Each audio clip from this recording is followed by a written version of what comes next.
I begin to sing of ivy-crowned Dionysus, the loud crying god, splendid son of Zeus and glorious Semele. The rich-haired nymphs received him in their bosom from the lord his father, and fostered and nurtured him carefully in the dells of Nyssa, where by the will of his father he grew up in a sweet-smelling cave, being reckoned among the immortals. One of the few Olympians that features in a host of stories and seems to be ever present in the background in some shape or form is Dionysus, a god that I'm sure is a favourite of many. He was seen as the god of wine, pleasure, festivity, vegetation, madness and wild frenzy, and out of all of the gods in Greek mythology, Dionysus appears to be one of the most fun to be around, unless you're a king, but we'll get to that soon. There are some of you who may be more familiar with his Roman iteration, Bacchus, who is almost identical to Dionysus, with a few differing stories here and there.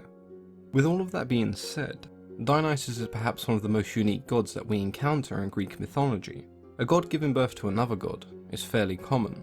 A mortal woman giving birth to a demigod is also something we encounter quite often, but a mortal woman giving birth to a fully fledged god was unheard of, that is until Dionysus. The story is centered around a mortal woman, Semele, who was a priestess of Zeus. Now in the form of an eagle, Zeus observed as Semele slaughtered a bull at his altar and then swam in a nearby river to wash away the blood. From that moment on, Zeus was instantly captivated, and he would visit the priestess several more times before she eventually fell pregnant with his child. As a gift to the mother of his child, Zeus swore an oath from the river Styx to grant Semele anything she desired. Having learnt of this affair, Zeus's wife Hera was extremely jealous of the pregnancy and decided that she would once again intervene. She appeared to the young priestess as an old crone and began to plant the seeds of doubt, questioning Zeus's divinity, to the point where Semele no longer believed the father of her child was Zeus, but merely an impostor. When Zeus eventually returned to Semele, she demanded to see him in his true form to prove his divinity. Zeus refused Semele's request several times, for if a mortal was to see a god in their true form, they would immediately burst into flames. However, Zeus did know that he would eventually have to grant Semele's request because of the oath he made. When he did eventually appear to Semele, just as he feared, she was consumed by fire. The only thing that Zeus could rescue was the unborn child, which he did by sewing him into his own thigh. A few months later, a boy was born, and that boy was Dionysus. Many would then refer to the boy as the twice born, referring to the premature birth of his mother when she burst into flames, and then later his actual birth from Zeus. After he was born, Dionysus would be raised by the satyr Silenus and the nymphs of Mount Nyssa. Silenus himself was a very old deity who was heavily associated with winemaking and drunkenness, so naturally these two became drinking partners, and we can definitely see that Silenus may have had quite a large influence in shaping Dionysus into the god that he would become. There are definitely a host of different stories that attempt to explain the birth of Dionysus, but this is the one I found most interesting. Now if there's one thing that we've learnt about the goddess Hera, it's that she's rather persistent. After some time with Silenus, Dionysus was then entrusted to his aunt Ino, the sister of Semele. When Hera learnt of the boy's location, she was furious that he had survived. She drove Ino and her husband mad, causing them to kill their own children, and then each other. Dionysus remained unharmed, but now with no guardians he would have to remain with Silenus for several more years. It's very common for Dionysus to be depicted in two different ways, either as a young long-haired man with quite a feminine look, or an elder bearded god with a much more masculine persona. Now as the poem at the start of the video may have suggested, Dionysus was often seen wearing a crown made of ivy, holding a pinecone staff and being accompanied by several satyrs. There have been several paintings and mosaics of Dionysus being accompanied by a leopard, which was one of his sacred animals, the others being a serpent and a bull. Dionysus being a god of vegetation and wine meant that there were several plants that he considered sacred, these of course being the grapevine, bindweed, and ivy. When Dionysus was still a young boy, being raised by the nymphs of Mount Nyssa, he was attacked by the king of Thrace, King Lycurgus. When they attempted to flee, the king took his axe and struck down the nymph that was responsible for nursing Dionysus. Protected by the rest of the nymphs, they leapt into the sea, where they would be given refuge by the goddess Thetis, the mother of Achilles. After such an attack on one of the sons of Zeus, Lycurgus was driven into a state of madness as a punishment, where he would kill his own wife and son. He then took his axe and chopped off his own feet before eventually killing himself. As gruesome as that fate may sound, there are many other variations regarding how the king was punished. In another story, he was wrapped in strangling vines and then taken to the underworld, where he would be tormented for eternity. There is a retelling of this story, where Dionysus travelled to Thrace when he was grown, teaching the people the art of winemaking. Lycurgus, being angered at the drunken mess his people had become, attacked Dionysus and was killed as a result. But Lycurgus wouldn't be the only king that Dionysus had some trouble with. When Pentheus became the king of Thebes, the first thing he did was ban the worship of Dionysus, who also happened to be his cousin. Dionysus of course did not take too kindly to this, and so he caused the women of Thebes to enter a frenzy of anger and sexual activity. Pentheus eventually captured Dionysus, assuming he was just a follower of the god, and imprisoned him. However, Dionysus was able to convince the king to dress as a woman and travel to Mount Cithaeron to see what had happened to his women.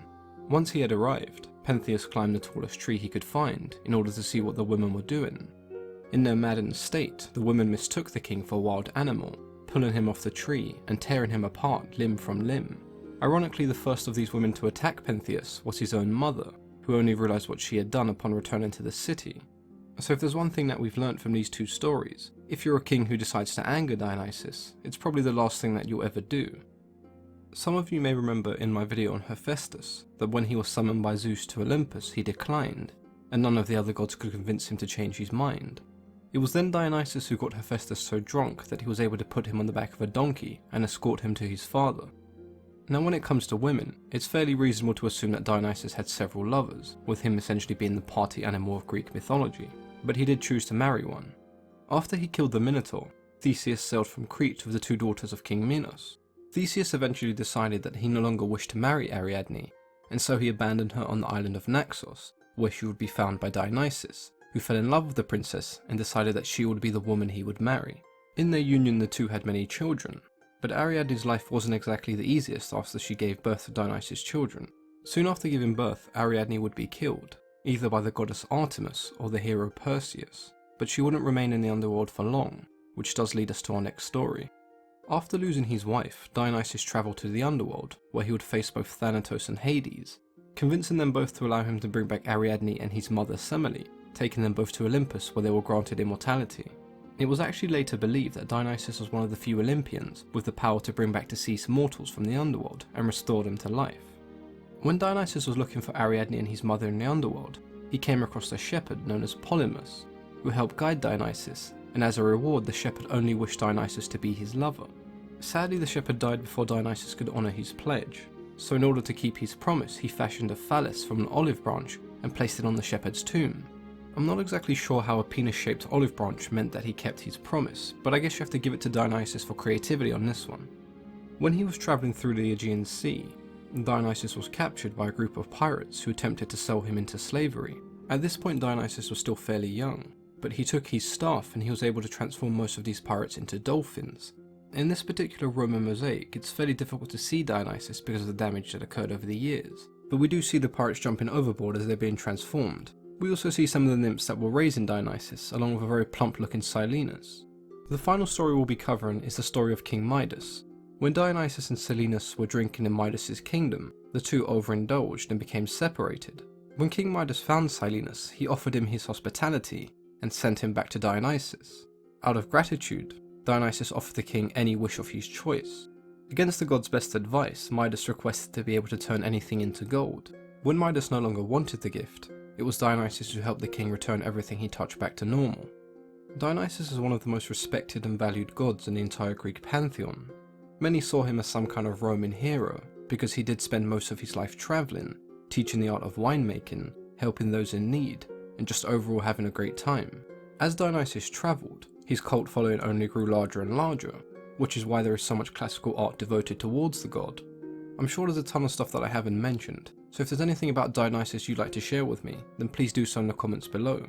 So if you are new to the channel, or you just haven't been receiving notifications lately, then you've probably heard this a lot from other YouTubers, but if you hit that notification bell, then there's a chance YouTube would notify you. I don't really know anymore.